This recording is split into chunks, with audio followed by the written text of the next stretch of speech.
আসসালামু আলাইকুম। আশা করছি আপনারা সবাই ভালো আছেন। আজকে আমি আলোচনা করব আর্টিকেল নিয়ে। আর্টিকেলের বাংলা কি? আর্টিকেলের বাংলা হলো পদাশ্রিত নির্দেশক। আর্টিকেল সাধারণত প্রনাউন্সিয়েশনের উপর ভিত্তি করে ব্যবহার হয়। আর্টিকেল কয় প্রকার? আর্টিকেল ২ প্রকার। Definite article, indefinite article. Definite মানে কি? নির্দিষ্ট। ইনডেফিনিটের অর্থ কি? অনির্দিষ্ট। ডেফিনিট আর্টিকেল কাকে বলে? দাকে ডেফিনিট আর্টিকেল বলা হয়। ইনডেফিনিট আর্টিকেল কাকে বলে? এই বা এন কে ইনডেফিনিট আর্টিকেল বলা হয়। আচ্ছা, একটু অ্যালফাবেট নিয়ে আলোচনা করি। ইংরেজিতে অ্যালফাবেট কয়টি? ২৬টি। অ্যালফাবেট কয় প্রকার? ২ প্রকার। Vowel, consonant. ভাওয়েল কয়টি? ৫টি। কনসোনেন্ট কয়টি? ২১টি। ভাওয়েল ৫টা কোনগুলা? এই, ই, আই, ও, ইউ, এই ৫টা হলো ভাওয়েল। আর এই ৫টি ছাড়া বাকি যেগুলো আছে সবগুলোই কনসোনেন্ট।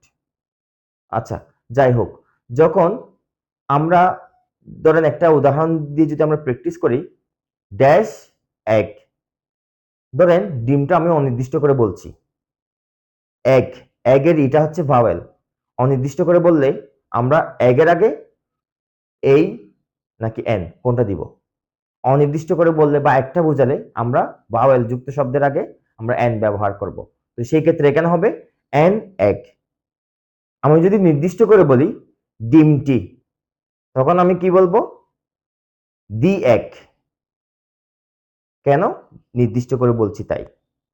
যদি বলি অনির্দিষ্ট করে বা একটি বোঝাই ড্যাশ ইগল, তো এটা যেহেতু ভাবেল আমি এখানে কি লিখবো?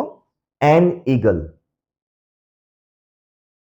যদি বলি ইগলটি, নির্দিষ্ট করে যদি বলি তখন আমি বলবো দি ইগল। এবার যদি বলি ড্যাশ বুক, বুকের বিটা হচ্ছে কনসোনেন্ট, তো কনসোনেন্টের আগে আমরা অনির্দিষ্ট করে বললে আমরা এই লিখতে পারি। এই বুক একটি বই। আমি যদি বলি বইটি, তখন আমরা বলবো দা বুক। যদি বলি একটি কলম বা অনির্দিষ্ট করে বলি ড্যাশ ফ্যান, তো পিটা যেহেতু কনসোনেন্ট এখানে আমরা লিখতে পারি এই ফ্যান। এখন যদি বলি কলমটি, নির্দিষ্ট করে বলছি, এখানে আমরা লিখতে পারি দা ফ্যান। সংক্ষেপে কোনো শব্দের আগে কনসোনেন্ট থাকলেও যদি ওটা ভাওয়েলের মতো উচ্চারণ হয় সেই ক্ষেত্রে আমরা এন লিখব। যেমন হি ইজ ড্যাশ এম এ, তো এখানে এম এ যখন আমি বলছি এমটা উচ্চারণ, এমটা হচ্ছে কনসোনেন্ট, তো এমটা উচ্চারণের সময় এম একটা এ উচ্চারণ হচ্ছে, এটা হচ্ছে ভাওয়েল। কনসোনেন্ট দেয়া আছে কিন্তু উচ্চারণ হচ্ছে ভাওয়েলের মতো, তাই এখানে আমরা লিখব he is N M A. আমি যদি বলি he is dash L L B, এটা আপনারা করে দেন, আপনারা কমেন্টসে জানাবেন এটা উত্তর কি হবে সেটা। যদি বলি he is dash B A, তো বিটা কনসোনেন্টের মতো উচ্চারণ হচ্ছে, তাই এখানে আমরা সরাসরি লিখে দিব কনসোনেন্টের মতো হলে এ, হি ইজ এই বি এ। সাধারণত সংক্ষেপে শব্দের আগে আমরা এই বা এন ইউজ করব, সেটা উচ্চারণের ভিত্তিতে। যদি কোনো শব্দ উচ্চারণের সময় ইউ বা ওয়ার মতো উচ্চারণ হয়, সেটা ভাওয়েল হোক বা কনসোনেন্ট থাকুক, যাই থাকুক না কেন আপনি এই বসিয়ে দেবেন। যেমন ধরেন it is dash unique story, ইউর মতো উচ্চারণ হয়েছে, তো ইউর মতো উচ্চারণ যেহেতু হয়েছে ইট ইজ এই ইউনিক স্টোরি। আর আমি যদি বলি he is dash one eight man, ওয়ার মতো উচ্চারণ হয়েছে, এখানে হি ইজ এই ওয়ান আইট ম্যান। তো ইউ বা ওয়ার মতো উচ্চারণ হলে আমরা সেখানে এই লিখব।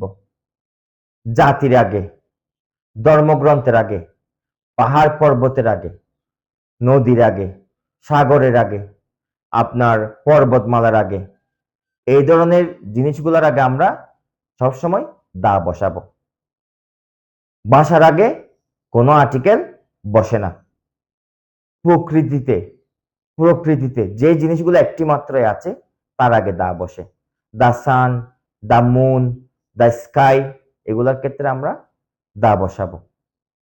আই গো টু স্কুল, ধরেন আমি বিদ্যালয়ে পড়ালেখা করি, বিদ্যালয়ে আমি যে উদ্দেশ্যে যাই, পড়ালেখা করতে যাই, সেই উদ্দেশ্যে যদি আমি বিদ্যালয়ে যাই, তখন আমি আই গো টু স্কুল দিব। স্কুলের আগে কোনো আর্টিকেল হবে না।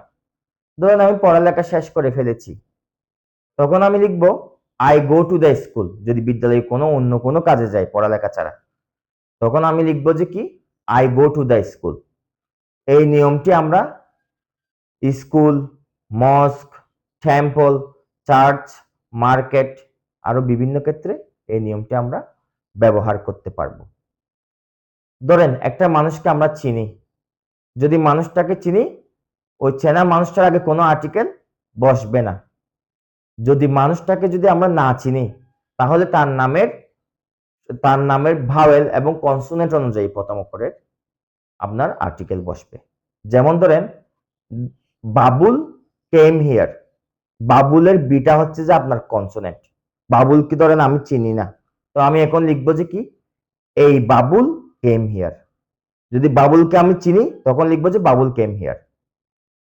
ধরেন আমি যদি বলি আহসান কেম হিয়ার, আহসানের হচ্ছে এটা হচ্ছে ভাওয়েল, তো ভাওয়েলের আগে আমরা এন বসাবো। ধরেন আহসানকে আমরা চিনি না, এন আহসান কেম হিয়ার। ধরেন আহসানকে আমরা চিনি, তখন আমরা লিখবো যে আহসান কেম হিয়ার। আহসানের আগে কোনো আর্টিকেল বসবে না। এই জিনিসগুলো আমাদের খেয়াল রাখতে হবে। সমষ্টিবাচক দেশের নামের পূর্বে দা বসে। যেমন ধরেন দা ইউএই, দা ইউএসএ, দা ইউকে।